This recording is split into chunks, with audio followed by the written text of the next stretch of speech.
Hey guys, this is Hriday from Wrap and Shine back again with another video. Today's video is something special. We are doing something to my Polo. So Polo has been a lab rat of Wrap and Shine since a very long time. We've experimented a lot of coatings, wraps and PPFs on that vehicle, and today it's getting a treatment that it deserves after a very long time. So the Polo has been done in printed wraps, in colored wraps like you can see on the screen right here. But this is something new that we wanted to try. So we met an artist whose work we saw. You can have a look at the profile right here. So the profile was pretty good, and I wanted this car to be custom hand painted completely. So what type of painting are we doing on the car? You guys have seen a lot of our work. You have seen us wrap cars, you have seen us PPF cars and print the cars, but this is an experiment that we wanted to try. This videos that you see right here on the screen were going viral, and this concept was something very new to me, and this had to be done. The thing is that we always worked with printed wraps, but I wanted to try something new, a new experiment. So we did an R&D actually on a product, and then we met an artist, and we'll be making you meet the artist very soon. We met the artist, and then we wanted to proceed with the video.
So let me introduce you to the person who is responsible behind our crazy creations and innovations on cars.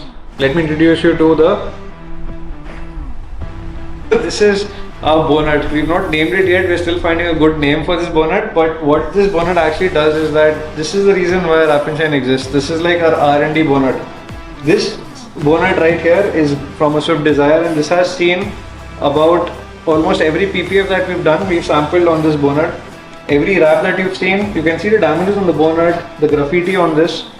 we use this bonnet basically for our product testing and our creativity. So this is what we come up with. We had wrapped it in elephant grey, as you can see. We had done graffiti on this and we had tried at least scratching it. You can see scratches here with a coin, with a blade. Then you see these burn marks. We actually even burned this bonnet just to experiment with it, that how will this project happen. Because the problem was that when we were doing spray paint on a car, the finishing of that paint was so fragile that it would just wash away in just one wash.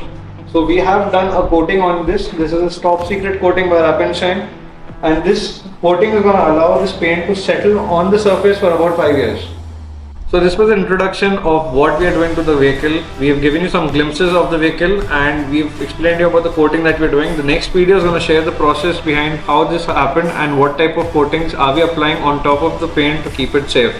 Stay tuned, follow and subscribe to watch more.